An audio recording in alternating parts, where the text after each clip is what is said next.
اللي قدامك دي مش لقطة من فيلم رعب ولا ذكاء اصطناعي، ده دليل حي على انعدام المسؤولية وقلة الرحمة. في كولومبيا في بركان خامد اسمه نيفادو ديل رويز على قمة جبل ارتفاعه حوالي 5321 متر، متحاوط بكمية تلج كبيرة طول السنة من كتر ارتفاعه. ومع انه بركان خامد وهادي بقاله سنين، لكن سنة 85 ابتدى يطلع مؤشرات انه والحكومة وقتها طنشت وعملت ودن من طين وودن من عجين، وما أخلوش المدينة ولا عملوا أي إجراءات أمنية. وفي ليلة 18 نوفمبر سنة 85 البركان غفل سكان المنطقة وهم نايمين وقرر ينفجر وبهدل الدنيا، دوب الجليد اللي في المنطقة وعمل هزات وانهيارات أرضية خدت آلاف من البيوت اللي حواليه، ودك مدينة أرميرو اللي من سكانها عائلة بنت عندها 13 سنة اسمها أوميرا سانشيز، اللي فاقت من نومها لقت نفسها غرقانة في الشارع ومفيش حد من أهلها جنبها ولا أي حاجة فاضلة من بيتها. ولسوء حظها إنها كانت عايشة مش زي اللي حواليها موجودين تحت الأنقاض في كل مكان، واللي من ضمنهم كان أهلها اللي حظهم أحسن منها بمراحل، لأن عمال الإنقاذ المحليين لقوا إن مستحيل يسحبوا أوميرا سانشيز من البركة اللي هي فيها. أولاً عشان كل ما يحاولوا يسحبوها كان منسوب المية يرتفع وتغطس أكتر، وثانياً إنهم اكتشفوا إن رجلها محشورة تحت كتلة خرسانية ضخمة، وما كانش فيه أي آلات أو أدوات تساعدهم إنهم يرفعوا الكتلة دي، لدرجة إنهم فكروا إنهم يقطعوا رجلها.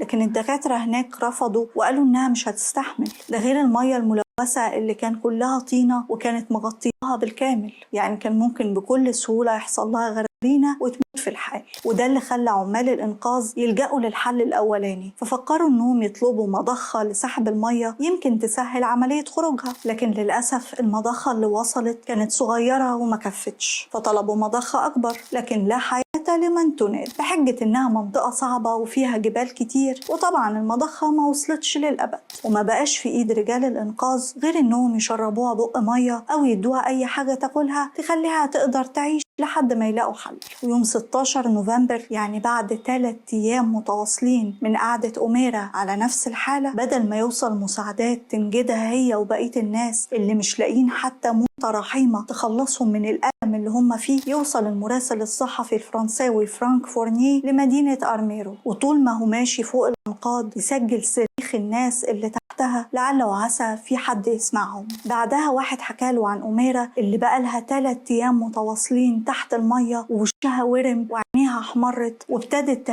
تهوس بأهلها والمدرسة اللي كان المفروض تكون فيها. وفي اللحظات اللي كانت بتقدر تفوق فيها وتتكلم كانت بتطلب من الناس اللي حواليها ما يتعبوش نفسهم ويروحوا، وفضل فرانك جنبها يواسيها ويصورها لعل وعسى الصور تكون وسيلة يساعدها بيها. لكن للأسف مع وجوده جنبها بساعات قليلة كان السر الإلهي طلع واتنشرت صورها بس بعد فوات الأوان. ورغم إن أوميرا ما لقتش اللي يساعدها، لكن صورتها ساعدت كتير في زيادة الوعي العالمي وحفزت الرأي العالمي للتبرع لدعم المنظمات الإنسانية زي الهلال والصليب الأحمر عشان يوسعوا نطاق عملياتهم. ده غير إنها فضحت فشل الحكومة الكولومبية في إدارة الأزمة ومراقبة نشاط البراكين اللي خلى حوالي 25,000 شخص تروح حياتهم هدر. عشان تفضل صورة أوميرا تفكرنا دايما إن الإهمال أكبر كارثة عرفها البشر.